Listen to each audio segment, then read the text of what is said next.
So let me commence with my discussion on the bird's eye view of chapter clubbing of income. जो clubbing of income chapter मेरे पास है, इस chapter के जो sections होते हैं वो होते हैं सेक्शन 60 to 65।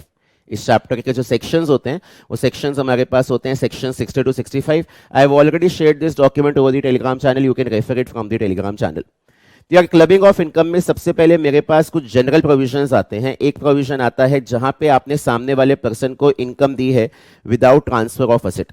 आपने सामने वाले पर्सन को इनकम ट्रांसफर की है without transfer of asset, section 60।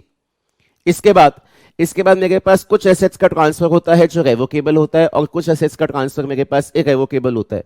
तो अगर एसेट का ट्रांसफर रेवोकेबल है तो इनकम की क्या पोजीशनिंग रहेगी, अगर एसेट का ट्रांसफर इरेवोकेबल है तो क्या पोजीशनिंग रहेगी।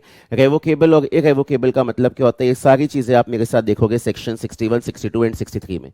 तो ये इस चैप्टर की जनरल प्रोविजंस है। Section 60 talks about transfer of income without transfer of asset. Section 61, 62 and 63 talk about revocable transfer and irrevocable transfer and their tax implications.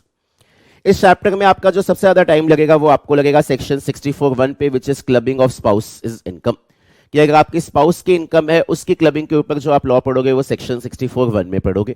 यहां पे आता है income rising to spouse from transfer of asset without adequate consideration, कि आपने एक asset spouse को transfer किया बिना एडिक्वेट कंसिडरेशन के और आज की डेट में उस असेट से आपके पास आती है income. Income arising to spouse from transfer of asset without adequate consideration. तो इसमें क्या क्या चीजें आती हैं। नंबर 1, असेट को ट्रांसफर करने के बाद जो असेट से इनकम आती है उस इनकम की क्लबिंग के बारे में पढ़ेंगे। कल को मानो आपने जो फर्स्ट लेवल पे इनकम कमाई है उस इनकम को फर्दर इन्वेस्ट करके आप कोई फ्रेश इनकम कमाते हो तो उस फ्रेश इनकम पे क्लबिंग का लॉ नहीं लगेगा, ये वाली चीज देखेंगे। कल को मानो क्रॉस ट्रांसफर्स है, आपने बेनिफिट अपनी स्पाउस को डायरेक्टली नहीं पहुंचाया, आपने बेनिफिट इनडायरेक्टली पहुंचाया थ्रू क्रॉस ट्रांसफर्स, तो क्रॉस ट्रांसफर्स का लॉ आप देखोगे कि क्रॉस ट्रांसफर्स में कैसे क्लबिंग का लॉ लगता है। And last is income from accretion to the asset. What is income from accretion to the asset? Income from accretion to the asset is कि कल को मानो ओरिजिनल एसेट पे कुछ accretion आ जाए तो उस accretion पे इनकम है क्या वो टैक्स होगा या नहीं होगा। जैसे आपने स्पाउस को दिए थे शेयर्स और बाद में इन शेयर्स पे इश्यू कंपनी ने कर दिए बोनस शेयर्स, तो बोनस शेयर्स पे अब जो इनकम आएगी क्या वो क्लब होगी या नहीं होगी वो आपको देखनी होगी। नेक्स्ट, कई बार आप अपनी स्पाउस को रेम्यूनरेशन दिलाते हो ऐसी जगह से जहां पे आपका खुद का या आपका और आपकी स्पाउस का या आपके रिश्तेदारों का मिला के सब्सटैंशियल इंटरेस्ट है। तो आप अपनी स्पाउस को रेम्यूनरेशन दिलवा रहे हो एक ऐसी कंसर्न से जहां पे आपका सब्सटैंशियल इंटरेस्ट है, मिनिमम 20% का पार्टिसिपेशन है। लास्ट, आपने पैसा ट्रांसफर किया है या असेट ट्रांसफर किया है किसी भी थर्ड पर्सन को या किसी एओपी को for the benefit of your spouse. So income is rising to any person और AOP from assets transfer without adequate consideration for the benefit of spouse.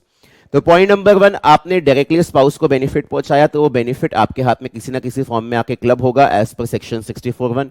इसके बाद आपने जो है वो स्पाउस को बेनिफिट दिलवाना चाहा किसी कंसर्न के रूट के थ्रू जहां पे आपका सब्सटैंशियल इंटरेस्ट है तो उसे भी क्लबिंग के लॉ में कवर कर लिया गया। थर्ड, आपने किसी थर्ड पर्सन को एसेट ट्रांसफर करवाया ताकि अल्टीमेटली बेनिफिट आपके स्पाउस को पहुंच सके तो वो भी क्लबिंग के लॉ में कवर्ड है। फिर इसमें हमारा आता है सेक्शन 64(1), दोबारा clubbing of income of sons wife.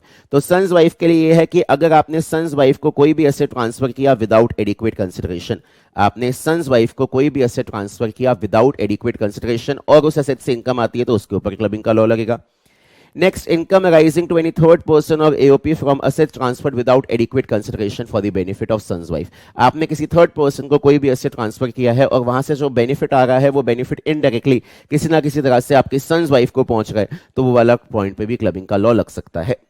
आगे फिर मेरे पास आता है यहाँ पे सेक्शन 64(1)(a). सेक्शन 64(1)(a) जो है it talks about clubbing of income of a minor child.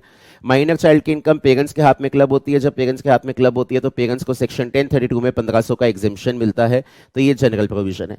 लेकिन कल को अगर आपका माइनर चाइल्ड डिसेबल्ड हो तो क्या उस केस में क्लबिंग का लॉ लगेगा या नहीं लगेगा, इस कंटेक्स्ट में कुछ हमारे पास स्पेशल प्रोविजंस हैं। इसके अलावा अगर माइनर चाइल्ड ने खुद अपने टैलेंट की वजह से, खुद अपनी स्किल की वजह से खुद कोई काम करके अपनी इनकम कमाई है तो क्या वहां पे क्लबिंग का लॉ लगेगा या नहीं लगेगा, उस कंटेक्स्ट में भी मेरे पास कुछ स्पेशल प्रोविजंस है।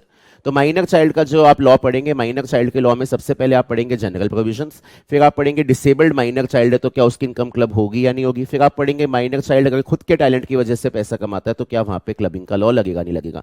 तो क्लबिंग का लॉ स्पेसिफिकली आपको 3 अलग अलग पर्सन के बारे में पढ़ना है। First, clubbing of income of spouse, second is clubbing of income of son's wife, and last is clubbing of income of a minor child. So section 64(1) and 64(1) deals with clubbing of income of spouse and my son's wife. Section 64A deals with clubbing of income of a minor child. Last में यहाँ पे एक आपका topic रहेगा conversion of self occupied property into common property of HUF, कि जो property है वो आपकी सेल्फ एक्वायर्ड प्रॉपर्टी थी, आपकी इंडिविजुअल प्रॉपर्टी थी, लेकिन आपने इसे एचयूएफ में डाल के उसे एचयूएफ की कॉमन प्रॉपर्टी बनवा दिया है. इसके बारे में जो डिस्कशन है वो सेक्शन 64(2) में आएगा. तो इन सारे सेक्शंस को अगर हम कर लेंगे, इन सारे पॉइंटर्स को हम कर लेंगे, तो हमारा क्लबिंग का टॉपिक फिनिश हो जाएगा.